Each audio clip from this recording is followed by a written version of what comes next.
Okay, good morning everyone. My name is Aditya Adya, and in this video we will be solving question 10 of homework 1. So basically in this question we have to write down the definitions and um, explain our understanding of the concept. So first one is Poisson process. So the Poisson process can basically be defined by the following: the number of points t1 in interval t1 t2 of length t equals t1 minus t2 is a Poisson process random variable with parameter lambda t. So probability of n t1 t2 is equal to k equals e raised to minus lambda t um, lambda t raised to k by k factorial. So and the second condition is if intervals in the intervals t1 t2 and t3 t4 are non-overlapping, then the random variables n t1 t2 and n t3 t4 are independent. And the third condition is at the moment t there is no more than one Poisson process using the points t. We form the stochastic process xt equals n of 0 to t. So basically we can draw the graph for Poisson process like this. And the first order probability masses probability of xt equals k is given by e raised to minus lambda t into lambda t raised to k by k factorial. So the mean is given by expected value of xt is equals to lambda t. The mean is lambda t, and the autocorrelation is given by r t1 t2 equals lambda square t1 t2 plus lambda into minimum of t1 t2. So the autocovariance can be given by ct1 t2 equals lambda square t1 t2 plus lambda into minimum of t1 t2 minus lambda t1 lambda t2. So which is basically equal to lambda into minimum of t1 t2. So basically what we understand from this is that the Poisson process can be used for finding the waiting time, say in a queue. If we have to find out that how many customers arrive in say in given 2 minutes, how many customers arrive, so we can use Poisson process. Or waiting time at the bus, so how many so at the given time t, what is the probability that the bus bus will show up, or the longer we wait for the bus, the expected number of buses will increase. So this is basically the Poisson process. The second one is Poisson increment process. So it is defined by yt equals x of t plus omega minus xt upon omega, where xt is a Poisson process. So first order probability mass is given by probability of yt equals n by sigma equals e raised to minus lambda sigma into omega sigma n raised to n upon n factorial.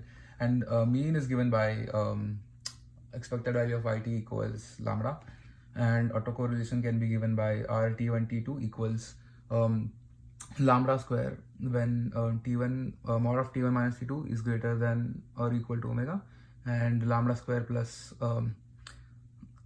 lambda upon omega minus lambda into mod of t1 minus t2 upon omega square, where t1 minus t2 is less than omega. So sigma. So this is autocorrelation. So autocorrelation is given by ct1 t2 equals 0 if mod of t1 t2 is greater than or equal to sigma, and lambda upon epsilon minus lambda t1 t2 mod of t1 t2 upon epsilon square if t1 minus t2 is less than epsilon. So this is the third one. So the point impulse process can be defined as a process zt, where zt is given by lambda xt upon dt, where xt is also a Poisson process. So probability mass for a point impulse process cannot be defined, but the mean is always lambda. So expected value of zt is lambda, and the autocorrelation rt1 t2 for point impulse process can be given by RT1T2 equals lambda square plus um, delta T1 minus T2, and the autocovariance CT1T2 can be given by lambda into delta T1 minus T2. So basically what we understand is the point impulse process has zero mean, and there are some in the real world for short impulse there are some short noises. So for the short noises we can use the short impulse process. And the fourth one is semi-random telegraph signal. So for a semi-random telegraph signal can be defined as a based on Poisson points again. So the number n t1 t2 of the points t1 in the interval t1 and t2 of length t equals t2 minus t1 is a Poisson random variable with parameter lambda t. So probability of nt1 t2 equals k is given by e raised to minus lambda t into lambda t raised to k by k factorial. Now the semi-random signal is 1 if k is even in 0 to t, and it's -1 in if k is odd. So also the first order probability masses, probability of xt equals 1 is given by e raised to minus lambda t, e raised to lambda t plus e raised to minus lambda t upon 2. So for -1, the only change is here the plus becomes minus. That's the only change in -1 for probability of xt equals -1. So you have to just get minus here. And the mean is, so mean will always be e raised to minus lambda, e raised to minus 2 lambda t. So mean is equals to e raised to minus lambda t. So that's the mean, and autocorrelation is given by r t1 t2 equals e raised to minus 2 lambda, and now it's t1 minus t2 since it's in the period of t1 minus t2 time interval t minus t2, and in the autocovariance is given by t1 t2 equals e raised to minus 2 lambda, same in the time interval t minus t2, and minus. So that's the autocovariance. So for so what we understand from this is probability of probability of xt equals 1 is not half, because we start with 1, and probability of xt equals 1 should be a little greater than half. So we can use this so to find out when t1 t2 go far away. So and also we know that x of t1 and x of t2 are less correlated from this. So fifth one is random telegraph signal. So for a random telegraph signal, we know that yt equals a of xt, and probability of a equals 1 is given by probability of a equals -1 equals half. So unlike semi-random, so in the random it's half, where xt is a semi-random telegraph signal. So first order probability masses for random telegraph signal can be given by probability of yt equals 1 is equals to probability of yt equals -1, and which is equal to half, right? So the mean is given by probability estimated value of yt is 0, right? The mean is 0. Since it's half for 1 and -1, the mean will be 0 because the graph will go like this. So like this, right? So if this is the line, so the mean will always be 0, right? And the autocorrelation r is rt1 t2 is given by e raised to minus 2 lambda t1 minus t2 in the period t1 minus t2, t1 t2, and the autocovariance c t1 t2 is given by e raised to minus 2 lambda mod of t1 minus t2 in the period t1 minus t2. So this is for random telegraph signal. So for a random walk, And so random walks is nothing but a probability of random event. So say we toss a coin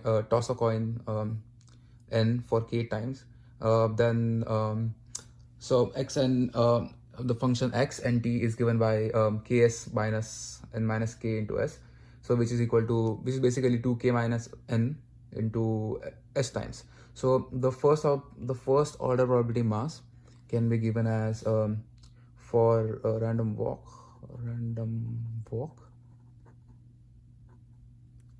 can be given as probability of xt equals x and t.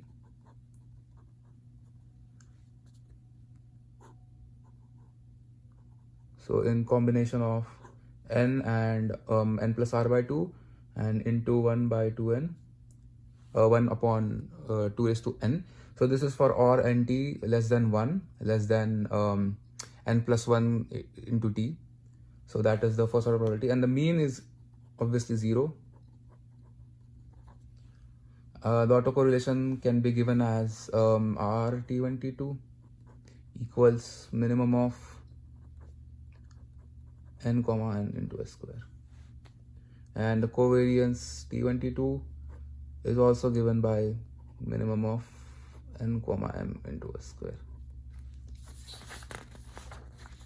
So when n goes to infinity, we know that we'll have a Gaussian density, and the seventh one is a Wiener process.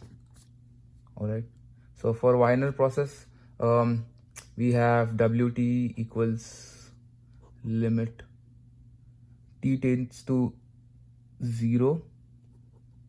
So this is a little complicated, but t tends to 0 s square t raised to alpha n tends to infinity xt, where xt is the random walk. So the first order density function fwt equals 1 by root alpha t into e raised to minus w squared 2 alpha t, and the mean will always be 0. So expected value of equals 0, right? Autocorrelation r_t1 t2 is given by minimum of t1 t2 into alpha, and covariance is same. So covariance is given by minimum of t1 t2 into alpha. So this is for Wiener process.